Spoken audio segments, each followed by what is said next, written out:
তারপরেও কি মায়ের সাথে ভালো ব্যবহার করবো? অবশ্যই ভালো ব্যবহার করবো। কথা বুঝতে পেরেছি? কারণ পিতা মাতা হচ্ছে জান্নাতের দরজা। আপনি যদি দরজাকে ভেঙে ফেলেন, পৃথিবীর কোনো আমল আপনাকে জান্নাতে নিয়ে যেতে পারবে না।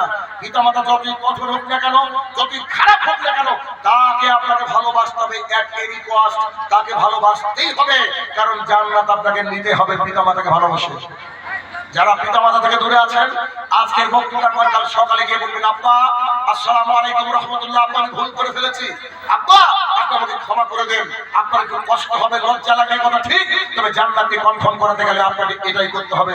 বিকল্প কোনো রাস্তাঘাট নেই। শুধু 2002 সালে ভোটার লিস্টে কোনো কাজ হবে না। অতঃপর রাসূল সাল্লাল্লাহু আলাইহি সাল্লাম বলেন, দ্বিতীয় ব্যক্তি, আশ্চর্য ব্যক্তি, দেখেন দ্বিতীয় ব্যক্তি দোয়া করছে, হে আমার প্রতিপালক, পৃথিবীর মানুষ একে অপরকে যেমন করে ভালোবাসে, মানে প্রেম করে, অবৈধ জিনিস প্রেম করে, আমি আমার চাচাতো বোনের সাথে ওরকম সম্পর্ক ছিল, নিজের চাচার মেয়ের সাথে। আমি একদিন তার কাছে চেয়ে বসলাম, কি চাইলো নিশ্চয়ই বুঝতে পারছেন, খারাপ কিছু করার সংকল্প। আমি আমার চাচাতো বোনের কাছে গিয়ে বললাম যে তোমাকে এটা দিতে হবে। তখন আমার চাচাতো বোন বলল, আচ্ছা ঠিক আছে, তবে 1000 দিরহাম লাগবে, 1000 দিনার লাগবে, আপনার বাসায় 1000 টাকা লাগবে, বুঝার সুবিধা। তখন আমি সেখান থেকে বেরিয়ে গেলাম, মেহনত করলাম, মাঠে খাটলাম, বোঝা বললাম, মানে কিছু কিছু যা কিছু করলাম, অনেক মেহনত করে আমি 1000 দিরহাম ম্যানেজ করলাম। 1000 দিরহাম ম্যানেজ করে তার ঘরে ঢুকলাম, ভালো করে বুঝবেন। ঢোকার পরে সে শুয়েছিল, দিরহামের থলিটা তার পাশে রাখলাম, এই যে তোর টাকা নে, তার 2 উরু রানের উপরে পায়ের উপর আমি বসলাম। অতঃপর সেই আমার বোন আমাকে বলছে, ভাই আত্তাকুল্লাহ, আল্লাহকে ভয় করো। সেখানে কেউ ছিল না, আমি আর আমার বোন ছাড়া। তখন আমি মনে মনে ভাবলাম, ওর কাছে আমি চেয়েছি, ও আমাকে দেয়নি। ও আমাকে বললো 1000 লাগবে, আমি 1000 কষ্ট করে মেহনত করেছি, আজকে খাই সুজাবো আমার, আমি তাকে দেওয়ার পরে তার লজ্জাস্থানের উপরে বসেছি। সে বলছে আল্লাহকে ভয় করো। হে আমার প্রতিপালক, সেই ঘরে কেউ ছিল না, আমি তোমাকে ভয় করার কারণে আমি সেখান থেকে উঠে গেলাম, তার সাথে আর খারাপ কিছু করলাম না।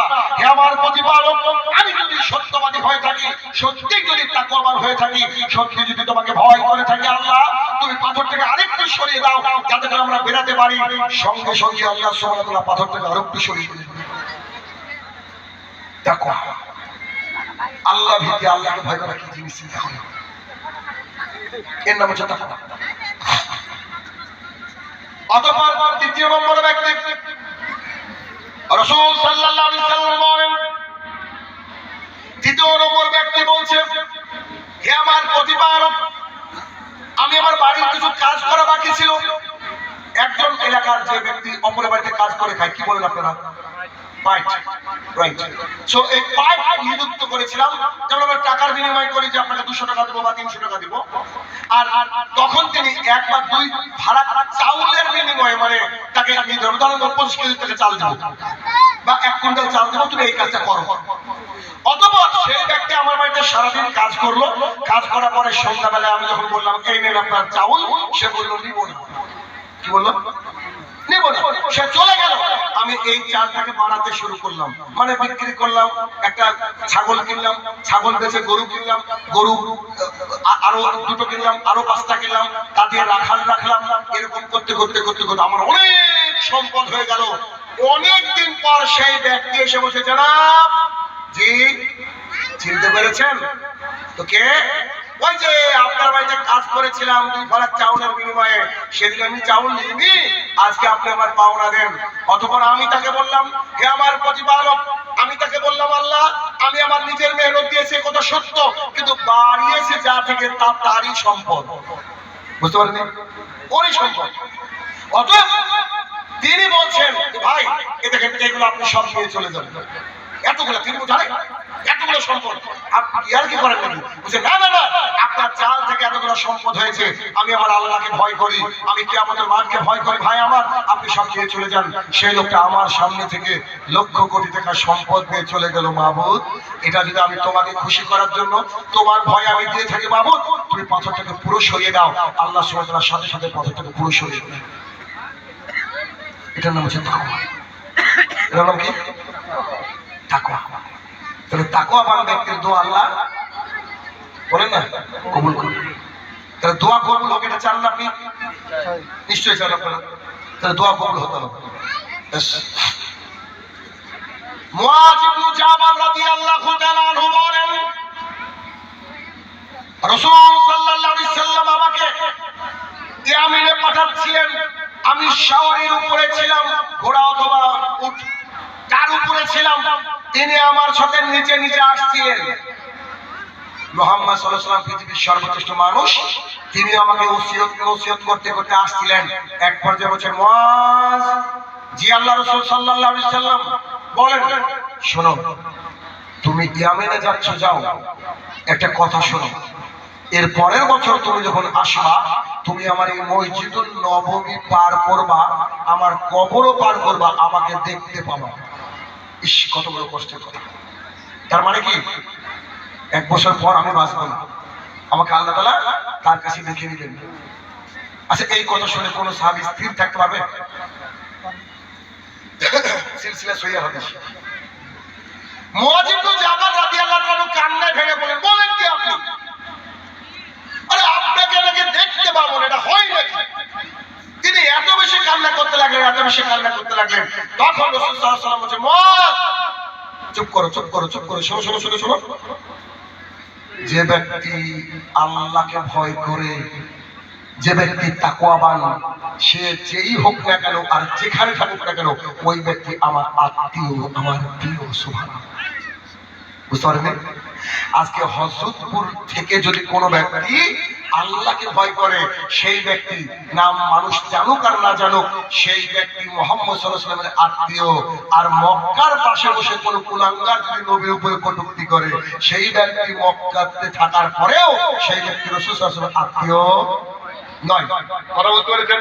সহজ রাস্তা, টাকা পয়সা লাগবে না। কি, যে কোনো ব্যক্তি যদি অন্তরে আল্লাহ ভীতিকে রাখে, পৃথিবীর যেই হোক না কেন আর যেখানে থাকুক না কেন, সেই ব্যক্তি কি তাকওয়াবান। আর ওই তাকওয়াবান ব্যক্তি কার আত্মীয়? রাসূল সাল্লাল্লাহু আলাইহি ওয়াসাল্লাম। রাসূল সাল্লাল্লাহু আলাইহি ওয়াসাল্লাম আত্মীয়কে তিনি জাহান্নামে যেতে দিবেন? বলেন, জাহান্নামে যেতে দিবেন না। শুনেন, এই জন্য মানুষকে হেয় প্রতিপন্ন করতে হয় না। কেন জানেন? কে যে কোন পর্যায়ে কেমন আছে কেউ বলতে পারেন? দেখেন, একটা ছোট্ট বিষয় আপনাদেরকে বলি। আমি পড়াই যখন, বা আমার বাড়িতে আমার সন্তানদের সাথে যখন কথা বলি, তাদের মধ্যে যদি কোন রকমের কোনো কিছু পাই, আমি কোরআন এবং হাদিসে গল্প করে বলি। এটা আমার ছোটবেলা থেকে অভ্যাস, মানে যেদিন থেকে দ্বীন ইসলাম পেয়েছি ওই থেকে অভ্যাস। ছোটবেলা নাই, যেদিন থেকে দ্বীন ইসলাম পেয়েছি। সেটা কেমন? আর আমি এমন ভাবে গল্প বলি কোরআন হাদিসে, আমি আশাবাদী পরিবর্তন হবে। আপনার শুনলে আশ্চর্য হয়ে যাবেন, আমি এটা বলতে চাইছি না, তারপরে তো আপনাদের উপকারে লাগবে। আমার ছেলের বয়স, আজকে ছেলেটা খুব অসুস্থ, সকাল থেকে বমি পায়খানা, একটু দোয়া করবেন তার জন্য, আল্লাহ তাকে সুস্থ দান করে, আমিন। আমার ছেলের বয়স 12 বছর। আমার ছেলে 8 বছর বয়স থেকে 12 বছর পর্যন্ত ফজরের সালাত মসজিদে গিয়ে আদায় করেনি, এমন দৃশ্য আমার মনে পড়ে। বুঝতে পারছেন কি বললাম আমি?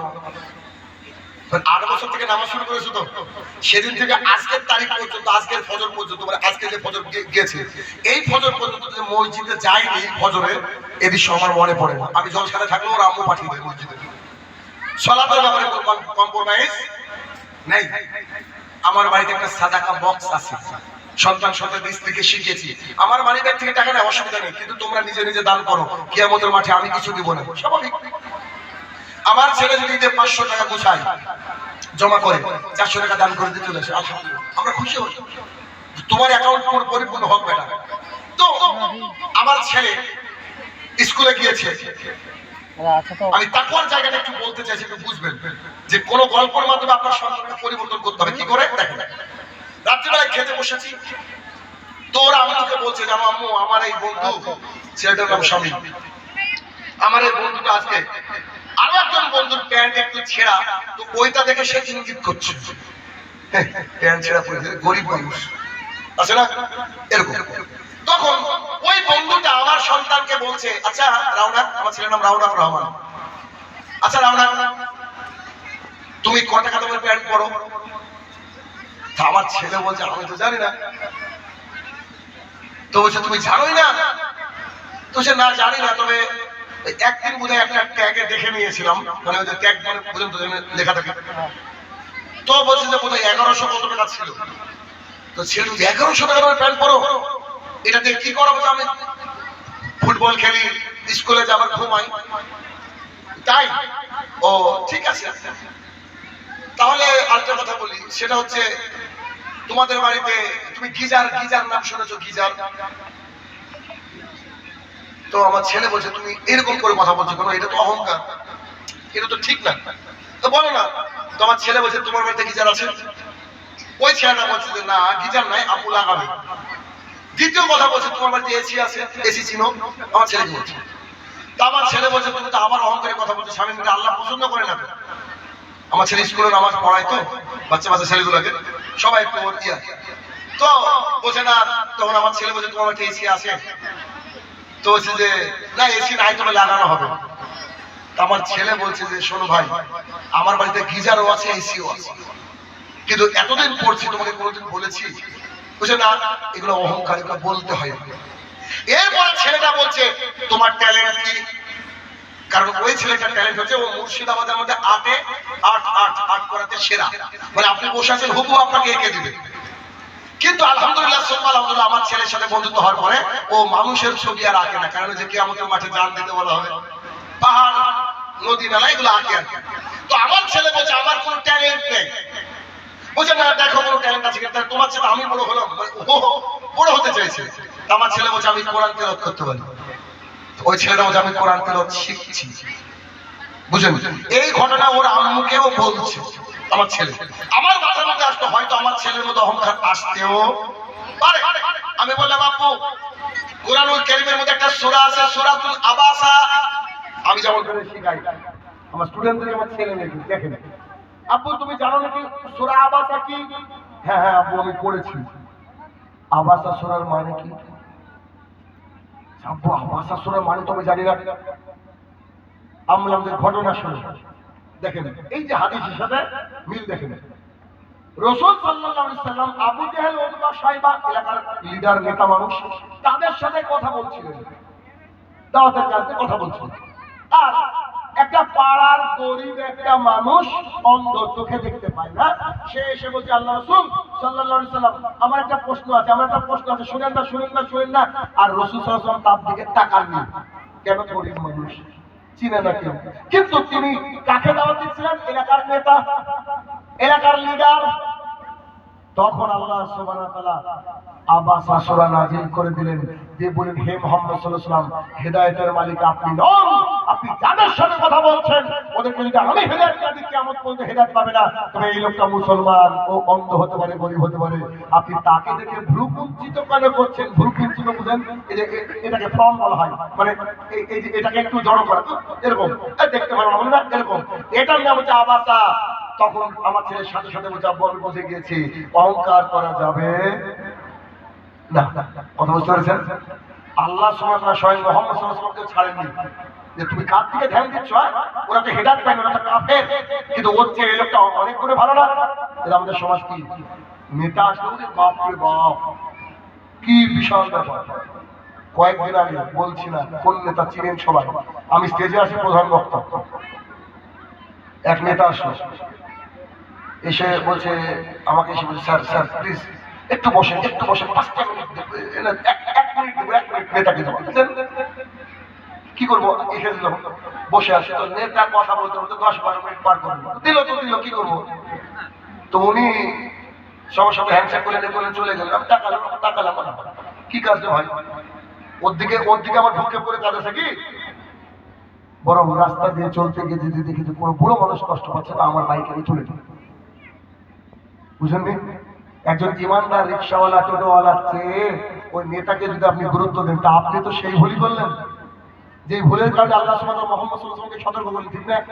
অতএব যে ব্যক্তি ইমানদার তার প্রতি আপনার ভালোবাসা বলেন আরো বেশি থাকবে। আর কেউ যদি কোটিপতি, মিলিয়ন প্রতি, ট্রিলিয়ন প্রতি, অনেক বড় লিডার হয়, তবু আল্লাহ বলা না হয়, তার প্রতি আমাদের কোনো ধ্যান যাবে না। কত এমএলএ এমপি আছে এসে হ্যান্ডশেক করে, স্যার ভাই ভালো আছি আলহামদুলিল্লাহ, কোনো তোয়াক্কাই নাই, কোনো তোয়াক্কাই নাই। আমি আসামে খুতবা দিতে যাচ্ছিলাম, একজন আলেম, আমি ওর নামও করবো না, চিনবেন, আসামে খুতবা দিতে যাচ্ছি, আমাকে ওয়ান টাইম এসিতে টিকিট করে দিয়েছে। একটা খুতবা তোরা যে দেখে 40,000 টাকা খরচ করে যে সাইন রহমানের খুতবা শুনবো, জীবন পরিবর্তন করবো ইনশাআল্লাহ, এরকম করে ডেকেছেন। আমি যে কামরায়, সে কামরায় একজন মন্ত্রী আসামে, তো তার সাথে সবাই সেলফি তুলছে, সেলফি। আমাকে দেখে মন্ত্রী অবাক, অনেক পুলিশ গার্ড আমাকে বলছে इधर आओ, हाँ बोलिए जनाब, हर लोग आ रहा है मेरे साथ सेल्फी लेने के लिए, आप क्यों ऐसा बैठा है? अच्छा कोई दिक्कत नहीं, मेरे को सेल्फी का जरूरत नहीं। তখন আমার সাথে যে ব্যক্তি ছিল ও মালদার, ও আমাকে বলছে আচ্ছা স্যার কি ব্যাপার, সবাই সেলফি নিল, আপনি নিলেন না কেন? আমি এই শয়তান এই 3 তালাকের ব্যাপারে মোদির সাথে মিলে কথা বলেছে, মিলে মোদির সাথে কথা বলেছে। ওই যে 3 তালাক এক এতে বৈঠক জায়েজ ফায়েজ ব্যাপার আছে না? কিন্তু আমরা হাদিস যারা আহলে সুন্নাত ওয়াল জামাতের আকীদা, যে এক বৈঠকে 1 লাখ তালাক দিলে 1 তালাক হবে, বুঝলেন না? কোরআনে উসুল কিন্তু ও বলেছে না, এরকম না, ইত্যাদি ইত্যাদি, হিল্লা বিবাহের মতামত দিয়েছে। তো যে নবীর হাদিসকে অপমান করবে তার সাথে আমার সেলফি তুলবো? বুঝতে পেরেছেন? তিনি হচ্ছেন পৃথিবীর অন্যতম সেন্টের মালিক, চিনে নিবার বুঝে নিয়েছেন। তো বলছিলাম পরের বার কে ছবি তুলে দিয়েছে আমরা, আমি জানি না। আমরা হচ্ছে আল্লাহ ওয়ালাদের সাথে থাকবো, তাকওয়াশীল যারা, যারা আল্লাহর ভয়ে ভীত, আমাদের কাজ তাদের সাথে হবে। তাহলে কি পৃথিবীর যেই প্রান্তে লোকটা থাকুক না কেন, ও যদি আল্লাহ ওয়ালা হয়, ও কার আত্মীয়? নবী সাল্লাল্লাহু আলাইহি সাল্লামের আত্মীয়।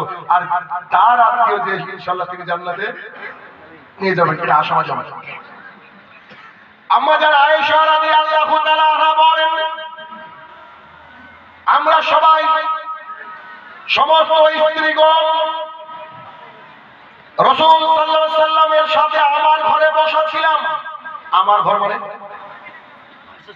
আয়েশা সিদ্দিকা রাদিয়াল্লাহু আনহার ঘর, মানে এখন যে ঘরটা কবর, রাসূল সাল্লাল্লাহু আলাইহি ওয়াসাল্লাম যে ঘরে শুয়েছেন ওটাই কিন্তু আম্মা জান আয়েশা রাদিয়াল্লাহু আনহার ঘর। আর ওটা এখন কবর, 3 জন শুয়ে আছে, আবু বকর সিদ্দিক রাদিয়াল্লাহু আনহু, ওমর ইবনে খাত্তাব রাদিয়াল্লাহু আনহু, আর নবীদের সরদার মুহাম্মদ রাসূলুল্লাহ সাল্লাল্লাহু আলাইহি ওয়াসাল্লাম শুয়ে আছেন। কত চক্রান্ত ওটা নিয়ে। ওইখানে দেখবেন কেউ কাউকে দাঁড়াতে দেয় না, পুলিশ যারা থাকে আল্লাহ হাজা হারাম আল্লাহ রো, মানে ওদেরকে তাড়তে থাকে ওখানে দাঁড়াতে দেয়। যাও, এটা মানুষ যায় কবরকে জিয়ারত করার জন্য, অনেকে আবার সরাসরি ওখানে ধরেন শিরকি আকীদার লোক আছে না, হাত বের করে দিয়ে সালাম আস্তাগফিরুল্লাহ, কত রকমের কত কথা পরে প্রচলিত আছে। আমাদের আয়েশা রাদিয়াল্লাহু তাআলা আনহা বলছেন, আমরা সমস্ত স্ত্রীগণ রাসূল সাল্লাল্লাহু আলাইহি ওয়াসাল্লাম সহ আমার ঘরে বসা ছিলাম। ঠিক এমন অবস্থায় ফাতিমা রাদিয়াল্লাহু তাআলা আনহা আসছেন আমাদের ঘরে। তো তার হাঁটা দেখে মনে হলো যে স্বয়ং মুহাম্মদ সাল্লাল্লাহু আলাইহি ওয়াসাল্লাম হাঁটছেন। এক মিনিট একটু, আচ্ছা বলেন তো, বাড়ির কোন সন্তানের সাথে তার পিতা অথবা মাতার কোন না কোন বৈশিষ্ট্য মিল থাকেই থাকে। দেখবেন হাঁটাটা বাবার মতো অথবা খাওয়াটা মায়ের মতো, আছে না নাই? এরকম দেখবেন থাকে, একটা অবশ্যই মিল থাকে। সেটা কি? আম্মা জান আয়েশা রাদিয়াল্লাহু তাআলা বলছেন, নবী করিম সাল্লাল্লাহু আলাইহি ওয়াসাল্লামের কলিজার টুকরা ফাতিমা রাদিয়াল্লাহু তাআলা তিনি যখন আসছিলেন, মনে হচ্ছিল স্বয়ং নবী করিম সাল্লাল্লাহু আলাইহি ওয়াসাল্লাম হাঁটছিলেন। তো তিনাকে দেখার পরে রাসূল সাল্লাল্লাহু আলাইহি ওয়াসাল্লাম বলেন, আহলান সাহলান মারহাবা, কাম, ওয়েলকাম মাই ডটার, কাম, ও আমার কন্যা, আসো। এক মিনিট, হাদিস তো পুরো করব, তার আগে একটা কথা, যাকে আল্লাহ সুবহানাহু ওয়া তাআলা কন্যা সন্তান দিয়েছে তারা আল্লাহর তরফ থেকে ব্লেসড, আশীর্বাদ প্রাপ্ত। আল্লাহ বিশ্বাস করেন, ছেলেকেও ভালোবাসতে হবে কথা সত্য, তবে মেয়েকে একটু বেশি বেশি ভালোবাসবেন। কেন? পরের ঘরে গিয়ে কি খায় না খায়, নির্যাতনের শিকার হয় কি না হয়, মেয়েদেরকে একটু বেশি ভালোবাসতে হবে। যেটা রাসূল সাল্লাল্লাহু আলাইহি ওয়াসাল্লাম করতেন, আম্মা জানের ললাটে কপালে মাঝে মাঝে চুমু দিতেন, আপনি আপনার সন্তানকে চুমু দিবেন। মেয়েকে বাড়িতে যখন ছিল আপনার মেয়ে বিয়ে হয়ে গেছে, দেখি অনেক ভাই আছে যাদের মেয়েকে বিয়ে দিয়েছেন, কারা কারা হাত তোলেন তো? মেয়ের বিয়ে দিয়েছেন কারা কারা? মাশাআল্লাহ মাশাআল্লাহ, বারাকাল্লাহ। আচ্ছা ঠিক আছে, আমি একটা কথা বলবো। দেখবেন যখন মেয়ে আপনার সাথে ছিল, এই অবস্থায় মেয়ে গোশতের কোন টুকরাটা খেতে পছন্দ করতেন আপনারা জানেন? জানেন না? ছোটবেলায় আপনার মেয়ে আপনি তুলে তুলে দিতেন, আপনার স্ত্রী তুলে তুলে দিত যে আমার কলিজার টুকরা এটা পছন্দ করে।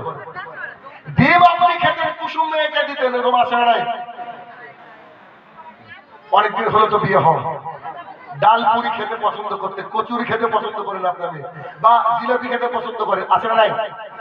ইনশাল্লাহ চেষ্টা করবেন এই সপ্তাহে মেয়ের বাড়িতে মেয়ের পছন্দের জিনিস নিয়ে যাবেন, বলেন ইনশাল্লাহ। কারণ বাবা তো বাবা, মেয়ে আর বাবার যে সম্পর্ক, এটা পৃথিবীর সবচেয়ে কঠিন সম্পর্ক, তাই না? আমার মেয়ের বয়স 7 বছর, তো মেয়ে